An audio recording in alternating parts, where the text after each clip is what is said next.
Stepstone presenting Viram, truly independent AI homes, 0% no other charges. போரூருக்கே இது புதுசு at Kattupakkam Porur. தமிழக வெற்றி கழகத்திற்கு பலம் கூடுகிறதா? இது மாதிரி பொறுப்புல இருந்தவங்களாம் எப்போ பலம் கூடும்னா கட்சியில் கொஞ்சம் முன்னணியில் இருக்கவங்க ஸ்பீடாக இருக்கிறவங்க சேர்த்தா கூடும். ரிட்டையர்டு பார்ட்டிலாம் கேட்டால் எங்கே கூடும்? 8 மணி கூட்டம்னா இவங்க எழுந்திரிச்சு 10 மணி 11 மணி போய் சேருவாங்க. ஊசி பார்ப்பாரு, ஸ்பீடாகவே இருக்கக்கூடாது. எதாவது கேட்டால் 4 மணி பதில் சொல்கிற ஆளாக இருக்கும். அவன் காலியம்மல் லேட்டஸ்ட்டு இதில் மாடலில் லேட்டஸ்ட் மாடல்லாம் சேர்க்க மாட்டான். சுடுன்னு வாரில் கிளம்பி போயின்னு இருக்கும். 10 மாவட்டம் போவோம், பேசும். அப்புறம் கட்சி அசைஞ்சிச்சுன்னா என்ன ஆகுது? நடைமுறையை சொன்னேன். இன்றைக்கி நீங்கள் தான் இப்போ சொன்னீங்க, துணை பொதுச் செயலாளர், கொள்கை பரப்பு பொதுச் செயலாளர். நான் அந்த மாதிரி ஒரு பதவியை இப்போ தான் கேள்விப்படுறேன். நீங்கள் சொல்கிற பார்த்தா புஷியானந்த் கட்டுப்பாட்டுலாம் எல்லாமே இயங்கி புஷியானந்த் கட்டுப்பாடு தான் எல்லாம் இயங்கிட்டு இன்னைக்கு யார் முடிவு பண்ணியிருப்பான்? புஷியும் ஜானம் தான் முடிவு பண்ணியிருப்பாங்க. தலைவரே இன்றைக்கி சும்மா அப்படி வந்துட்டு போங்கன்னு இருப்பாங்க. என்ன விஷயம்? சும்மா வாங்க தலைவரை வந்தோடனே இவங்க எல்லாத்துக்கும் துண்டு போத்துங்க. யார் இவங்க? சொல்கிறோம் போத்துங்க, எல்லாருக்கும் போத்தணுன்னு எல்லோரும் தலைவரை உட்காந்து போட்டாத்து. கல நிலவரத்தில் நீங்கள் பிரச்சாரம் போவீங்கல்ல, அப்போ தெரியும். 2 கட்சியும் கூட்டணி அமைச்சு சீட்டுகள்லாம் பிரிச்சுக்கிட்டு பிரச்சாரம் அதுன்னு இறங்குறாங்கன்னா நீங்கள் என்ன பிரச்சாரம் பண்ண போகிறீங்கன்னு ஒன்று இருக்குது.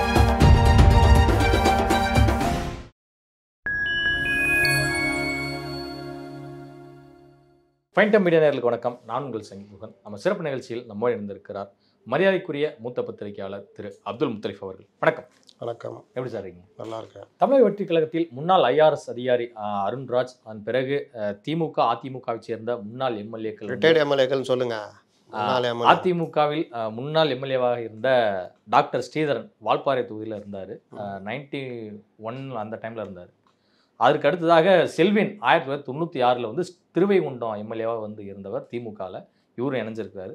அதற்கு அடுத்ததாக நாகர்கோவில் மாவட்ட நீதிமன்றத்தின் முன்னாள் நீதிபதியாக இருந்த சுபாஷ் அவர்கள் வந்து இணைந்திருக்காங்க. அப்புறம் மயிலாப்பூர் முன்னாள் எம்எல்ஏ அதிமுகவை சேர்ந்த ஒரு பெண் எம்எல்ஏவும் இணைந்திருக்காங்க. 2011 எம்எல்ஏவாக இருந்தவர். OPS அணியிலிருந்து பாஜக சென்றவர். நான் என்ன கேட்க வரேன் அப்படின்னா, தமிழக வெற்றி கழகத்திற்கு பலம் கூடுகிறதா? இது மாதிரி பொறுப்பில் இருந்தவங்களாம் இணையும் போது எப்போ பலம் கூடும்னா கட்சியில் கொஞ்சம் முன்னணியில் இருக்கவங்க ஸ்பீடாக இருக்கிறவங்கள சேர்த்தா கூடும். ரிட்டையர்டு பார்ட்டிலாம் கேட்டால் எங்கே கூடும்? 8 மணி கூட்டம்னா இவங்க எழுந்திரிச்சு 10 மணி 11 மணி போய் சேருவாங்க. அவர் வேறு பூட்டி வச்சு நிற்பார்.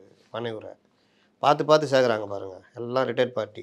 ஊசி பார்ப்பார், ஸ்பீடாகவே இருக்கக்கூடாது. நம்ம எதாவது கேட்டால் 4 மணி பதில் சொல்கிற ஆளாக இருக்கணும் அப்படின்ட்டு. யாராக இருக்கா சார்? 91 எம்எல்ஏ இருந்தார் சார். இப்போது அவரெல்லாம் விட்டு அதுக்கப்புறம் யாரோ வந்துட்டாங்க சார் அங்கே. அவர் தான் நமக்கு ஏற்ற ஆள். இவர் 96 சார். எப்போ? ரஜினிகாந்த் வாய்ஸ் கொடுத்த காலம் 96, 2006, 2010, 30 வருஷத்துக்கு முன்னாடி சார். ரஜினியே இப்போ வயசான ரோலில் நடிக்க ஆரம்பிச்சிட்டாரு. அப்போது எம்எல்ஏ இருந்தார் சார். இப்போ அப்படியே ரிட்டையர் ஆகி வரமாதிரி கூடு அவர் தான் தேவை. அடுத்து ராஜலட்சுமி அவங்க வந்து அதிமுகவில் இருந்து அப்புறம் அந்த OPS அணிக்கு போய், அந்த OPS அணியில் ஒன்றும் இல்லாமல் போய், OPS அணி பாஜக கூட இருக்கும்போதே பாஜகவில் போய் சேர்ந்துட்டாங்க.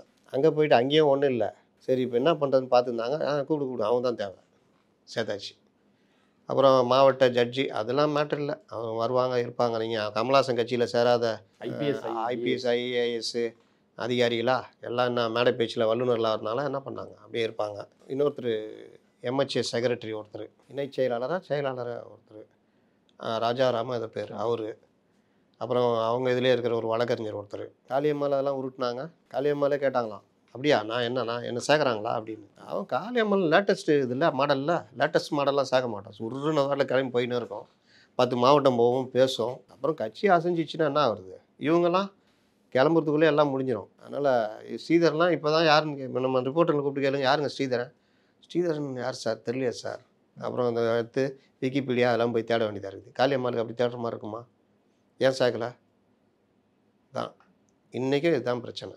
அதனால் இப்படி தான் ஓடும். முக்கியமானதை விட்டிங்களா? அருண்ராஜ் விஜயின் நெருங்கிய நண்பர். நேற்று வரை, இன்று கட்சியில் பொறுப்பு கொடுத்துட்டாங்க. நாளை புஷி சொல்கிறத கேட்கணும்.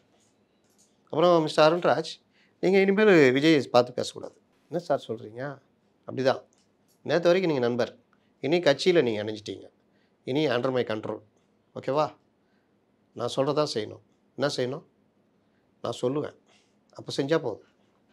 ஆல் டெபுதி பிரைம் மினிஸ்டர் அப்படின்னு வாப்பில் துக்ளக்னு ஒரு படம் வந்துச்சு தெரியுமா? 70களில் வந்துச்சு. இவர் ஒரே ஒரு ஆள் துக்ளக் வந்துட்டு MP ஆகிடுவாப்புல. யார் என் கட்சிக்கு வராங்களோ எல்லாரும் துணை பிரதமர்ன்றவாப்புல.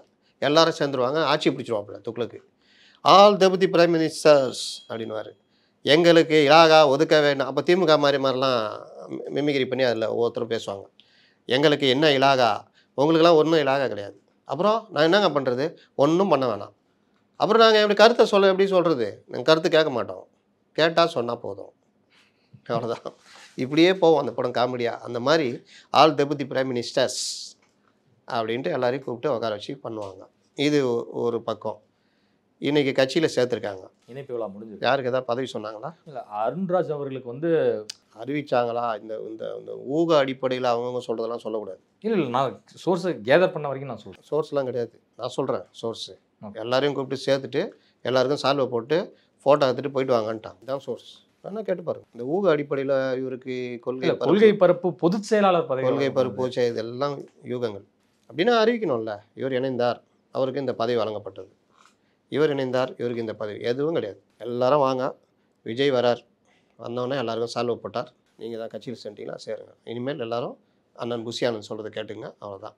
சார் பதவி சொல்லுவாங்க, உட்காந்து ஃபோட்டோ எடுத்துக்கலாமா, உட்காருங்க, அவ்வளோதான். எல்லாம் ஃபோட்டோ எடுத்தாச்சு.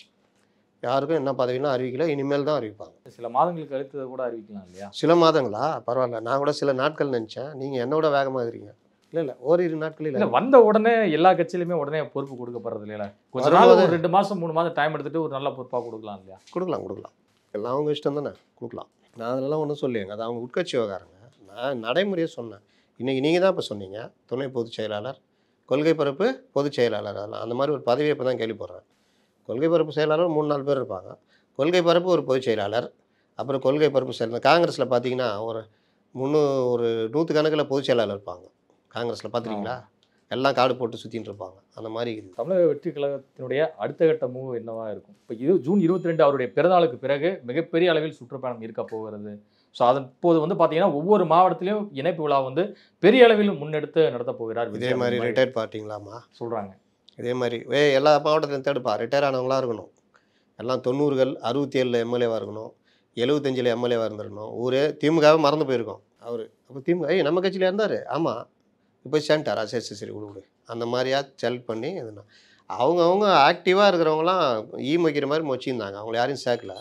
இப்போ பார்த்தா அந்த மாதிரி இது நல்ல விஷயம். அடுத்த கட்ட மூவு என்னை கேட்டால் உண்மையிலேயே விஜய் வந்து எல்லாத்தையும் முடிச்சிட்டார்ல. ஜூன் 22 அவர் பிறந்த நாளே ஒரு பெரிய விழாவாக்கி அதில் மிகப்பெரிய அளவில் ஒரு ஸ்பீச் கொடுத்துட்டு அவருடைய பயணத்தை ஆரம்பிக்கிற வேலையை பண்ணணும். உங்களுக்கு லீடு கொடுத்துட்டேன், ஆனால் அப்படி நடக்குமான்னு தெரியாது. இப்போ நீங்கள் சொல்கிறத பார்த்தா புஷி ஆனந்த் கட்டுப்பாட்டெல்லாம் எல்லாமே இயங்கிட்டு இருக்கா? புஷி ஆனந்த் கட்டுப்பாட்டில் தான் எல்லாம் இயங்கிட்டு இருக்குது. இன்றைக்கி யார் முடிவு பண்ணியிருப்பா? புஷியும் ஜானம் தான் முடிவு பண்ணியிருப்பாங்க. தலைவரே இன்றைக்கி சும்மா அப்படி வந்துட்டு போங்கன்னு இருப்பாங்க. என்ன விஷயம், சும்மா வாங்க தலைவரே. வந்தோடனே இவங்க எல்லாத்துக்கும் துண்டு போத்துங்க. யார் இவங்க சொல்கிறோம், போத்துங்க, எல்லாருக்கும் போத்துனோன்னே எல்லோரும் தலைவரை உட்காந்து ஃபோட்டோ எடுத்துங்க சார். யார் இவங்களாம் நம்ம கட்சியில் சேர்ந்துக்கிறாங்க. ஓ அப்படியா, சரி. இவங்க யாராவது விஜயை பார்த்துருப்பாங்கன்னு நினைக்கிறீங்க? அதிமுகவில் சேரணும்னா ஜெயலலிதா பார்த்து பேசிட்டு இது பண்ணுவாங்க. இப்போனா எடப்பாடியை பார்த்து பேசிட்டு இது பண்ணுவாங்க. இல்லாவிட்டால் எடப்பாடிக்கு செகண்ட் லெவலில் இருக்கவங்க பேசிவிட்டு எடப்பாடிகிட்ட அறிமுகப்படுத்தி சொல்லுவாங்க, சார் சேர்றாங்க அப்படின்னு. திமுகவில் ஸ்டாலினை நேராக பார்த்துருவாங்க, இல்லாட்டி மற்ற யாரையா பார்த்துட்டு அவர்கிட்ட அறிமுகப்படுத்திடுவாங்க, சார் மாதிரி சேர போகிறாங்க. இங்கே நீங்கள் வேணால் கேளுங்க, சேர்ந்துட்டாங்கல்ல. விஜய் கவனத்துக்கு கொண்டு போகாமல் இருந்திருப்பாங்களா? நான் சொல்கிறேன்ல, சேர்ந்துட்டாங்கல்ல. நீங்கள் நாளைக்கு அவங்கள போய் பேட்டி எடுங்க, சார் விஜய் பார்த்தீங்களான்னு கேளுங்க. வேறு எதுவும் கேட்காது. சார் விஜய் பார்த்தீங்களா, பேசுனீங்களா அப்படின்னு கேளுங்க. இப்போவே இவங்க யாருக்கும் பேட்டி கொடுக்கூடாதுன்னு ஆர்டர் போடப்பட்டிருக்கோம், தெரியுமா? பேட்டி கொடுக்கூடாது, வெளியே பேசக்கூடாது, நீங்கள் மட்டும் பேசிக்கலாம். நான் வழக்கறிஞர்ன்ற முறையில் நான் வாதாடலாமா? அது வாதாடிக்கலாம், ஆனால் மீடியா முன்னாடி பேசக்கூடாது. இந்த மாதிரிலாம் இருக்கும். அதிமுக கூட்டணிக்கு இன்னும் பல கட்சிகள் வந்து வரும், மெகா கூட்டணி அமைக்கப்படும் அப்படின்னு சொல்லிட்டு எடப்பாடி பழனிசாமி அவர்கள் மீண்டும் சொல்லியிருக்கிறார். அந்த கட்சிகள் எந்த கட்சிகள் நினைக்கிறேன்? விஜய் மாதிரி அவரும் சொல்கிறாருல்ல, இனிமேல் எங்கே இது கட்சி, இனிமேல் யாராவது புதுசாக கட்சி உருவாக்கினா தான் உண்டு. பவன் கல்யாணம் இங்கே ஒரு கிளை ஆரம்பிக்க போகிறான்றாங்க. ஒருவேளை அதை ஆரம்பித்தா இங்கே சேரலாம். ட்ரம்ப் ஒரு கிளை ஆரம்பித்தார்னா ட்ரம்ப் கட்சி சேர்த்துக்கலாம். எங்கே இருக்குது கட்சி? ஆமாம், அமெரிக்காவில் இருக்கிறதுக்கும் இந்தியாவுக்கு என்ன? கனடாவிலேருந்து டெஸ்லா எலான் மஸ்க் போய் அமெரிக்காவில் எல்லா இதையும் பண்ணுறாரு, ட்ரம்ப் கூட சேர்ந்து எல்லா வேலையும் பண்ணிட்டு போய் ட்ரம்ப் கூட சண்டை போட்டு போயிட்டார்ல. எலான் மாஸ்க்கு கிளை ஆரம்பித்தா யார் வேணான்னு சொல்ல போகிறா? ஏங்க, கனடாவில் பிறந்த எலான் மாஸ்க்கு அமெரிக்காவில் கட்சி ஆரம்பித்து இவருக்கு ட்ரம்புக்கு உதவி பண்ணுறாரு, ஏன் இங்கே ஆரம்பிக்கக்கூடாது? விஜய்க்கு உதவி, இல்லாட்டி ஏடிஎம்கே உதவி ஏன் பண்ணக்கூடாது? இல்லை நான் கேட்குறேன் சொல்லுங்கள். ஏகாலமாக கட்சிகள் வரணும்னா எங்கே கட்சி வரும்? இருக்கிறது 2 பேர், தேமுதிக, பாமக. அவங்க அப்படியே முறுகினுறாங்க. அது கதை வேறு. அப்படியே இழுத்து ஜனவரியில் வந்துட்டு நேரத்துக்கு இன்றைக்கும் பேச்செல்லாம் மாறுதா? ராமதாஸ் 3 மாதங்களில் முடிவெடுக்க போடும் அப்படிங்கிறார். அவர் நல்லது நடக்குன்ட்டார். நல்லது நடக்கும், வேறு எங்கே போவோம் அப்படின்லாம் சொல்லிட்டாரு. என்டிஏ போக தான் இது பண்ணுவோம், எல்லாம் இணைஞ்சவனா சரியாயிடும் அப்படி இப்படின்னு. அது கிட்டத்தட்ட ஒரு மாதிரி வந்துட்டார். முடிஞ்சிச்சா? இவங்களாம் சொல்லிட்டாங்க, பொறுமை பொறுத்தார் பூமி ஆழ்வார் அப்படின்ட்டாங்க. அவ்வளோதான், முடிஞ்சிச்சு. வேற என்ன? 2 கட்சியும் என்டிஏக்கு வந்துடும். வேற எங்கே இருக்குது கட்சி? புதுசாக லெட்டர் பேடில் ரெடி பண்ணி இருப்பாங்க. அந்த கட்சி இந்த கட்சின்னு கொண்டு வந்து தலைவரை அந்த கட்சி இணைந்தார் அப்படின்னு துண்டை போட்டு இன்றைக்கி அப்படி தான் பண்ண முடியும். கட்சின்னு பார்த்தா தமிழ்நாட்டில் இருக்கிற கட்சிங்க எல்லாம் ஏதோ ஒரு கூட்டத்தில் போய் செட்டில் ஆகிடுச்சு. வேண்டுமென்றால் தாவேகா வேணால் அங்கே வரலாம். அது ஒன்று தான் வாய்ப்பு இருக்குது. இன்றைக்கி தாவேகா தனித்து நிற்கலாம் அல்லது என்டிஏவில் கூட்டணியில் சேரலாம். விஜய் அவர்கள் அவசர ஆலோசனையாக கூட்டணி நடத்துவதற்கு இதுவும் ஒரு காரணம் எடுத்துக்கலாம். நீங்கள் சொல்கிற என்னங்க, அவர் சும்மா வீட்டில் இருந்தார். தலைவரை நீங்கள் பனையூர் அலுவலகத்துக்கு வாங்கினா கிளம்பி வந்தாப்புல. அது என்ன அவசர ஆலோசனைன்னு ஒன்றும் புரியல எனக்கு. ஜனநாயகன் படம் முடிஞ்சிருச்சுங்க. நீங்கள் முடியல வந்து விஜய் அவர்கள் என்னைக்கு முடிஞ்சது? மக்களை சந்திப்பார் அப்படின்னு தாவேகா தொண்டர்களும் ஆதரவாளர்களும் சொல்கிறாங்க. என்னைக்கு முடிஞ்சது? ஒரு வாரத்துக்கு மேலே ஆச்சு. ஒரு வாரம் 10 நாள் இருக்குமா? ஆயிடுச்சு. அப்புறம் நான் இன்றைக்கி அவசர ஆலோசனை 10 நாள் என்ன பண்ணியிருந்தாரு? முடிகிற வரைக்கும் தான் அங்கே பிரச்சனை. முடிஞ்சோன்னா வந்துடுவேங்கன்ட்டாப்புல. முடிஞ்சு 10 நாள் ஆகுது. இன்றைக்கி அவசர ஆலோசனை. இன்றைக்கி எதுக்கு வந்தார்? இவங்களை சேர்க்கறதுக்கு, எல்லாருக்கும் துண்டு போட்டு ஃபோட்டோ எடுத்துக்கிறதுக்கு வந்தார். அப்புறம் வேற என்ன? முதம் ரிப்போர்ட்டில் அவருக்கான மக்களுக்கு ஆதரவு வந்து கிட்டத்தட்ட 26% இருக்குன்னுலாம் கொடுத்துருக்காங்க. அது மட்டும் இல்லாமல் கிட்டத்தட்ட 40 தொகுதிகள் வந்து தாவேகாவுக்கு ஸ்ட்ராங்காக இருக்குது அப்படிங்கிற மாதிரிலாம் ரிப்போர்ட் வந்துருக்கு. வரட்டுங்க, நம்ம அதெல்லாம் தப்பு. இந்த கள ஆய்வுலாம் வந்து தாவேகாவுக்கு தவிர்த்து தமிழ்நாட்டில் வந்து எந்த ஒரு சக்தியும் இயங்க முடியாது அப்படிங்கிற நிலை நிறுத்துதான். நீங்கள் 26%, 40 தொகுதி, இது எல்லாம் இந்த மாதிரி விஷயங்கள்லாம் இப்போ வந்துக்கிட்டே இருக்கும். திடீர்னு பார்த்தா 105 கிடையாதா? அப்போ 105நாங்க அன்னைக்கு. அது பாம்பே ரிப்போர்ட்டு. இப்போ கொல்கத்தா ரிப்போர்ட் வரும். இந்த ஐபிஎல் மேட்ச் மாதிரி ஆர்சிபி ரிப்போர்ட்டு, இந்த ரிப்போர்ட்னு வரும். இது எல்லாம் தேர்தலை ஒட்டி வரும். கள நிலவரன்றது தனி. கள நிலவரத்தில் நீங்கள் பிரச்சாரம் போவீங்கள்ல, அப்போ தெரியும். 2 கட்சியும் கூட்டணி அமைச்சு சீட்டுகள்லாம் பிரிச்சுக்கிட்டு பிரச்சாரம் அதுன்னு இறங்குனாங்கன்னா நீங்கள் என்ன பிரச்சாரம் பண்ண போகிறீங்கன்னு ஒன்று இருக்குது. 2வது 3வது 234 தொகுதியில் நீங்கள் யாரை வேட்பாளர் போட போகிறீங்கன்னு இருக்குது.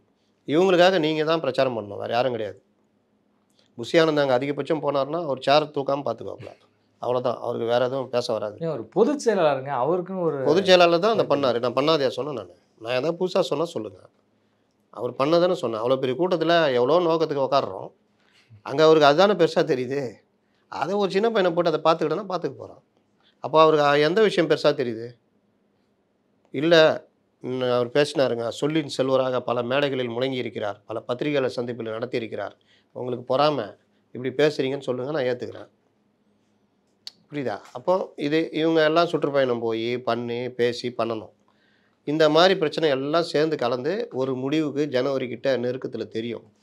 அப்போது யார் என்ன இதுன்றதை நம்ம பேசலாம். இப்போ வரதெல்லாம் 26%, 20%, 18%லாம் போக போக தான் அணிகள் இதாகும் போது தான் நம்ம அனலைஸ் பண்ண முடியும். ஒருவேளை அவர் அந்த மாதிரி வர்றாரு அப்படின்னா வர்றாருன்னு நம்ம ஒத்துக்கிட்டு தான் போயாகணும். அந்த இடத்துல போயிட்டு அதெல்லாம் விஜய் வரமாட்டாருங்கன்னு சொன்னால் அது பைத்தியக்காரத்தனம். புரியுதா? இனி தமிழ்நாட்டில் கூட்டணி இல்லாமல் யாரும் வர முடியாது. விஜயாலையும் முடியாது. கூட்டணி ஆட்சி தான். கூட்டணி ஆட்சியில் 26%, அவங்க 39-40%, இவங்க ஒரு 35%னா யார் ஜெயிப்பா? இந்த 26% ஒன்றும் இல்லாமல் போயிடும். 8% ஜெயிக்கிறார்ல, வாக்கு வாங்குறாரு சீமான். ஒரு எம்எல்ஏ ஜெயிக்க முடியுதா? ஏன்னா அது விழலுக்கு இறைத்த நீர் தொகுதிகளில் இருக்கும், அவ்வளோதான். நான் யார் காரையாக பிடிச்சி வாரி விடும், அவ்வளோதான். சேம் விஜயும் யார் காரையாக பிடிச்சி வாரி விடுவார். அது ஏடிஎம்கேவா டிஎம்கேவான்னு போக போக தான் தெரியும், அவ்வளோதான். இப்போ மேஜர் அலைன்ஸ் வந்து டிஎம்கே அண்டு ஏடிஎம்கே தான். ஆமாம், என்டிஏ அண்டு டிஎம்கே கூட்டணி, இது 2 தான் மோதம். இவர் நடுவில் மாட்டிக்குவார், யார் காலையாக பிடிச்சி இழுத்து விடுவார். போன இதில் மக்கள் நீதி மையமும் என்டிஏ சேர்ந்து பலர் பேரை காலை பிடிச்சி இழுத்து விட்டாங்கல்ல. டிடிவி டிஎம்கே ஏடிஎம்கே இது ஒரு 20 சீட்டு இழுத்து விட்டார்ல, அந்த மாதிரி நடக்கும். இதுவரை உங்கள் பல்வேறு கருத்துக்களை உங்களுக்கு நன்றி சார். நன்றி.